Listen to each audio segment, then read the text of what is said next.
Authority of India and airlines, we have made elaborate arrangements to ensure minimum inconvenience to passengers during this period. I would request Kumar Jaipuriar, CEO, Delhi International Airport Limited, to come and explain about the arrangements and the benefits of this upgradation. Sir.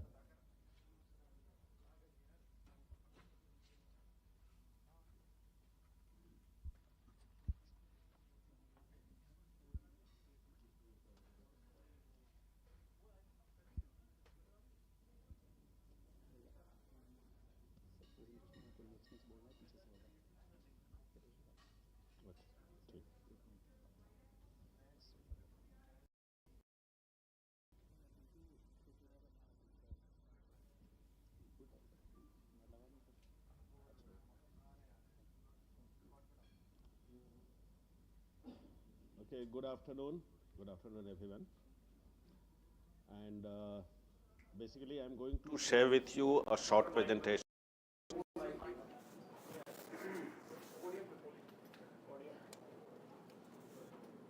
इसको बंद ही करना था ना? चाहिए होगा शायद. Okay. Okay. So there is a short presentation I will take you through. After that, I, along with the other airline representatives, will be willing to answer to the questions if you have any. Idea is to share that what exactly is the arrangements that we have done. And before that, we want to set the context that why we are doing what we are doing and how is it going to benefit in future. So that is what we want to share with you. Next.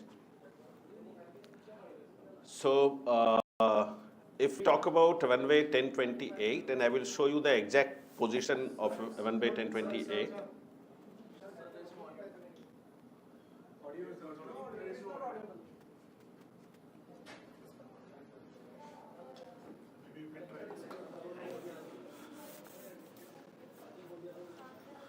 I don't mind trying this actually. Or is it better now? Can you check? बहुत सारे mic में फिर वो ये होगा cross होगा. I will have to remove then.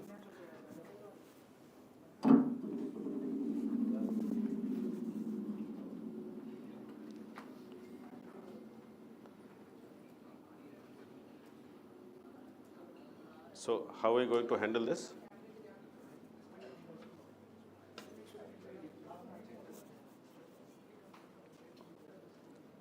Just give us a minute so they're trying to see from behind.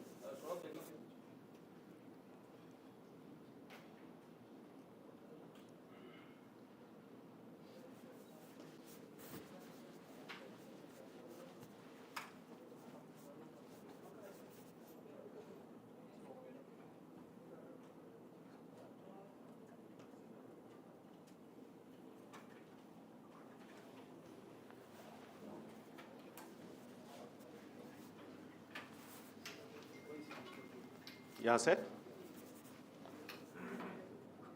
So is this better? Okay.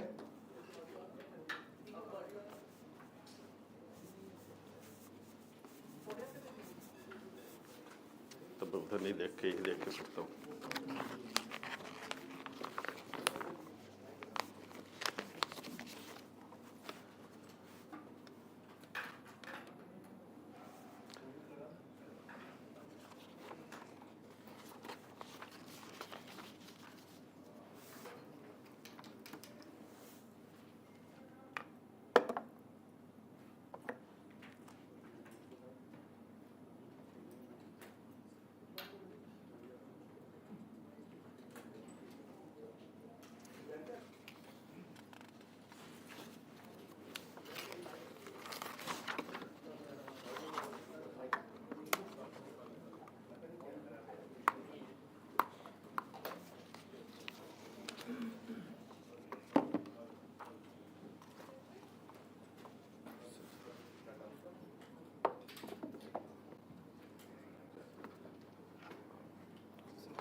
Okay, so if this is okay, we can start now. Okay, so I just want to give you the background and the objective of this. Runway 1028 upgradation, as you might be aware that we had taken up the work in the month of April and May. However, because of the changing wind pattern, we had to actually stop that work because we got a directive from MOCA that instead of now, we should postpone the work to June to September. So that is where we made the runway operational again on 6th of May. And now the runway balance work is planned from 15th of June to 15th of September. It's a 3-month job.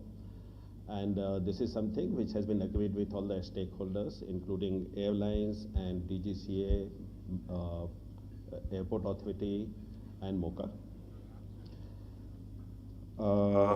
This directive of restarting the runway was issued by MOCA on 21st of April, and we made it operational on 6th of May.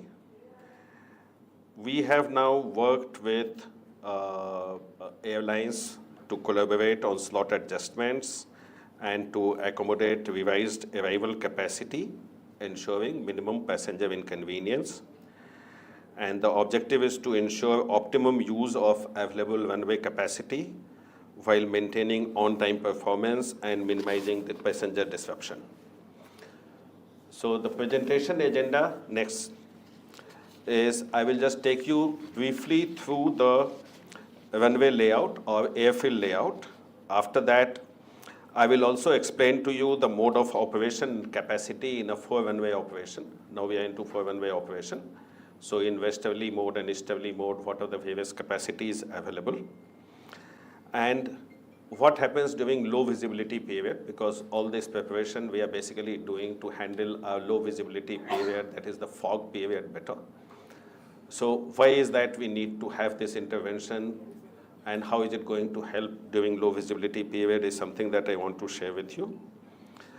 That how much time does it take now to recover in a fog situation and how much time it is going to take in future.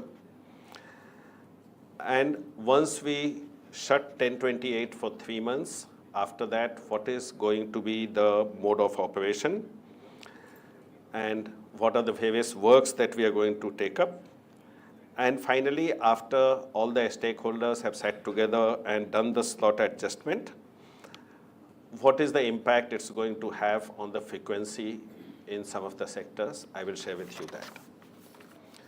Now, coming to the runway layout, most of you might be aware that we have got a 4-runway operation where we have got in Northern Airfield.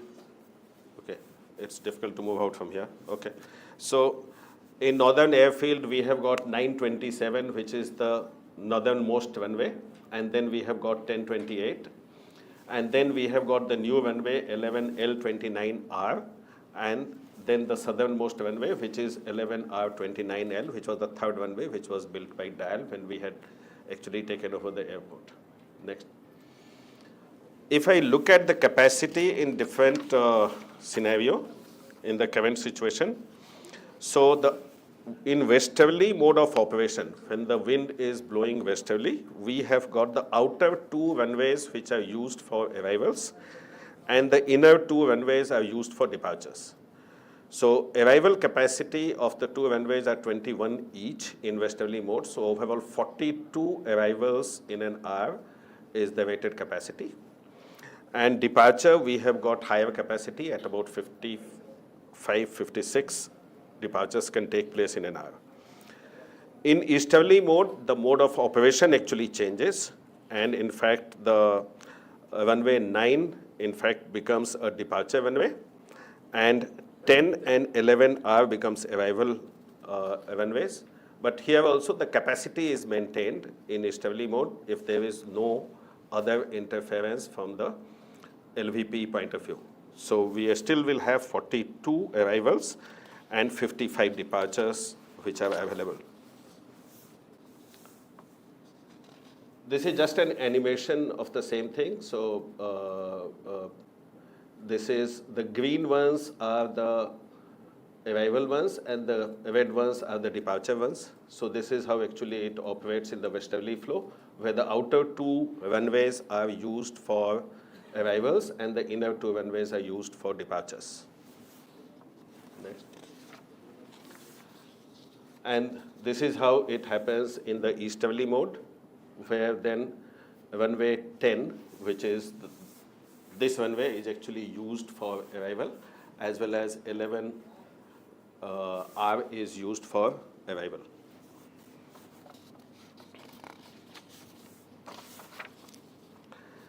Now, if we come to a fog period, in fog period, what happens that because of safety considerations, the spacing between two aircrafts need to be increased, and because of that, the arrival capacity actually comes down.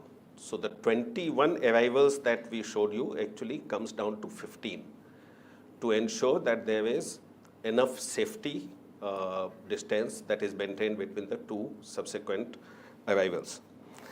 So in the westerly mode today, we will have again runway 28 and runway 29L. Both of them are Cat 3 compliant, and they can handle 15 arrivals in an hour.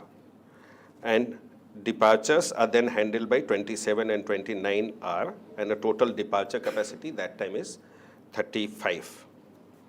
However, in the easterly mode is where we face a challenge, because in easterly mode, while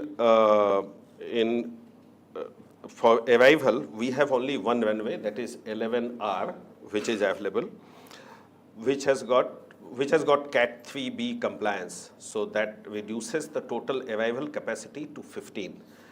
Now, how does it actually impact? So if you actually look at the number of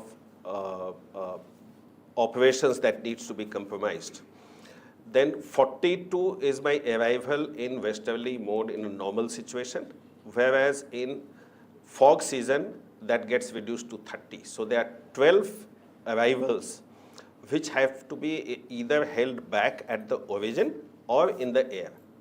Now, if this continues for 2-3 hours, then you can see 12 into 3 hours, suppose. So there are 36 aircrafts which have already been delayed, and hence there will be sequential delays for most of the times going forward.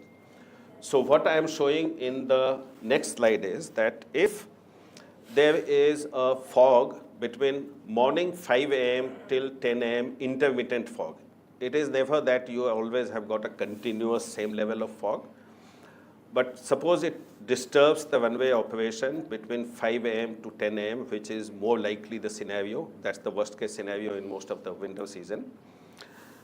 There is a pileup in the first 4 to 5 hours, because first 2 hours, since what we have allocated is less than if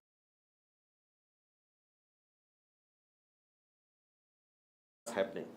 And by 10 hour, actually the pileup is the maximum because it is cumulative pileup.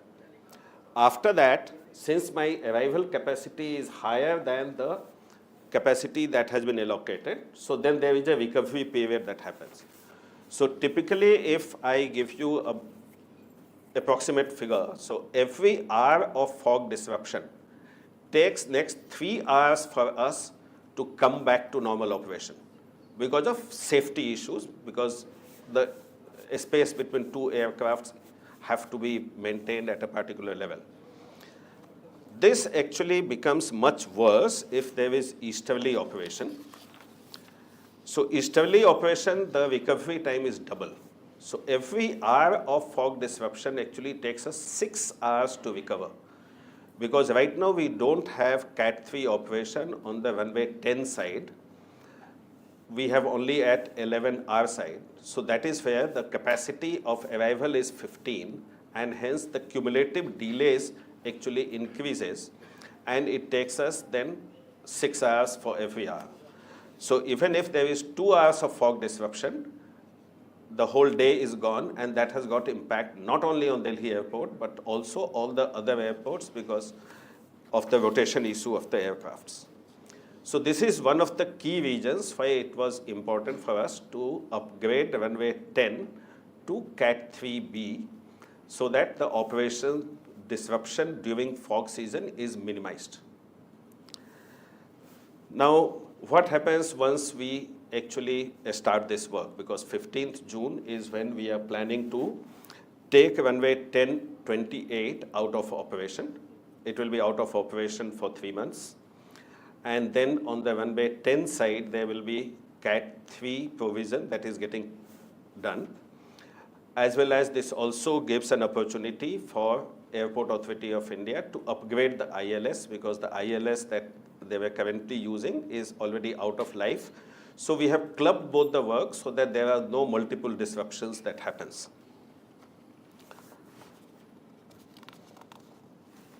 Next.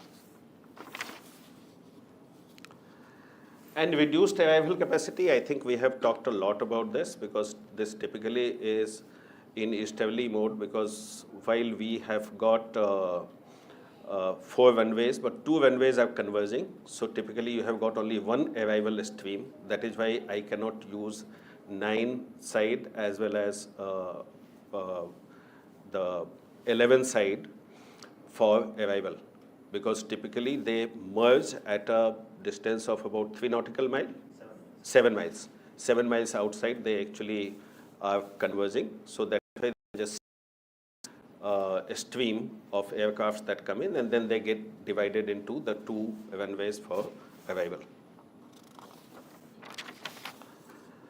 So during this closure period, the runway capacity, and this is something we have deliberated quite a bit, along with all the stakeholders, including ANS, including ATC and airlines, and also intervened by all the other people like DGCA and MOCA.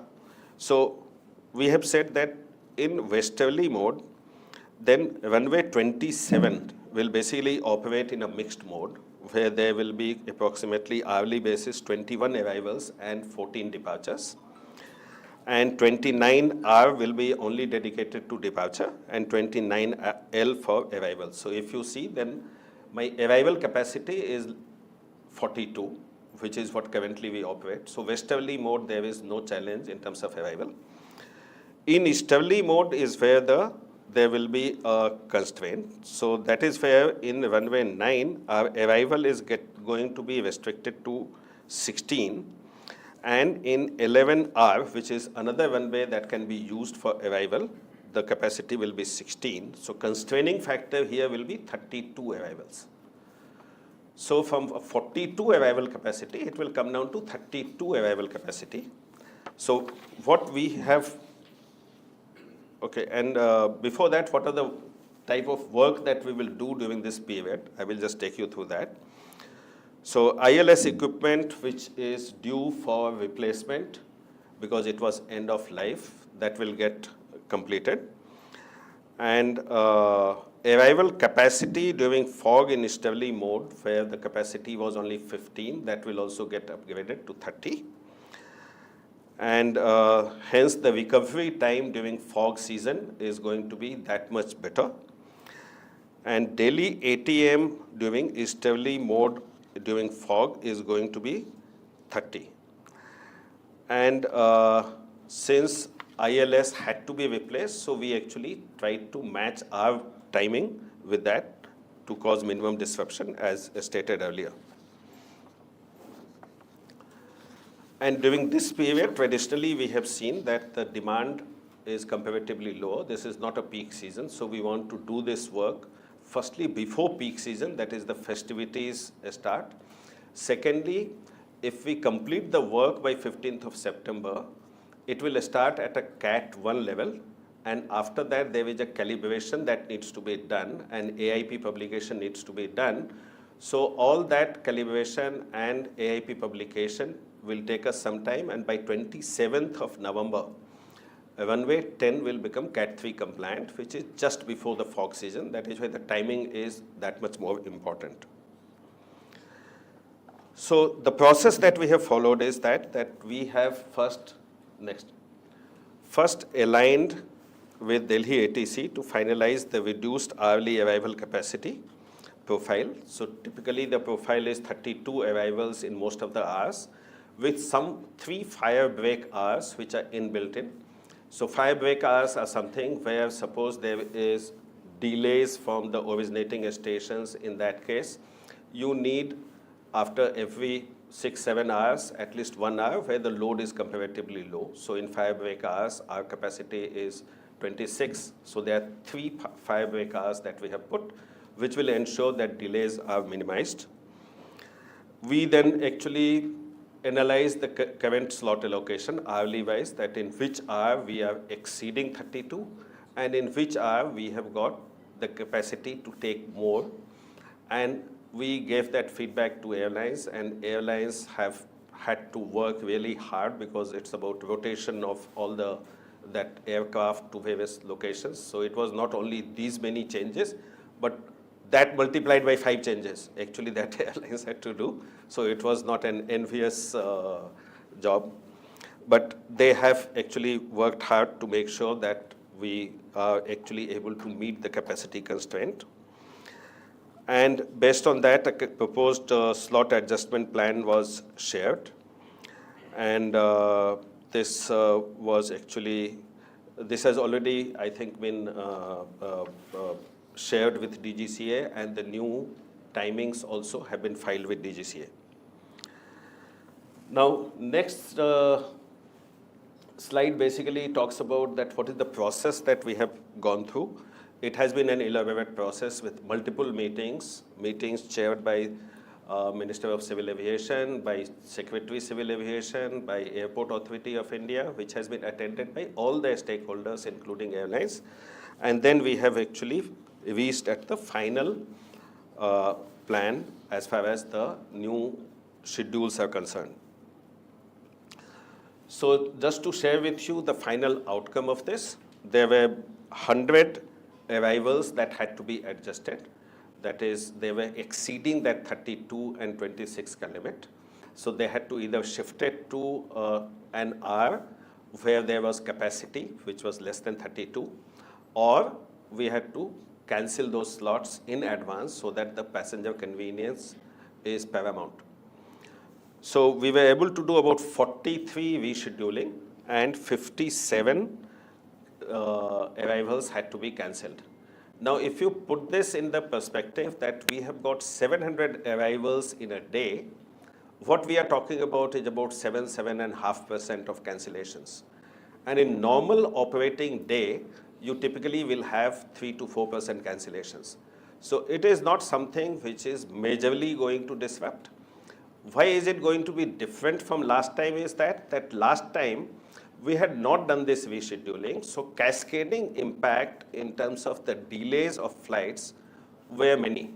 This time, since we have done it in advance and we have done the rescheduling, so chances of that cascading impact is that much lower. So I have just given a few examples that how we have gone sector by sector to ensure that no single sector is getting overly stressed because of reduction in seats. So for example, in Ahmedabad, we have got today 21 arrivals. That is getting reduced to 19 arrivals, which is about 8 to 9% reduction in the capacity. Same with Patna, from 13 to 12. Bangalore from 38 to 36. Bombay, which is the biggest sector for us, from 56 to 54. So on an average, you will see that the reductions in terms of number of flights has been anywhere between 4% to 8 to 9%, and average is about 7.5%. So this is something, since passenger has already been informed in advance, we have done all the rescheduling. So we expect that this time it will be reasonably less problematic from the passenger point of view. Obviously, I mean, in terms of even 1 or 2 cancellations, sometimes there can be challenges, but since passenger knows in advance, he can always book in another flight which is available at a different time. Thank you. So this is what the presentation from my side is. And now I will request airline representatives also to join me over here so that if there are any questions, we can jointly take those questions. Thank you.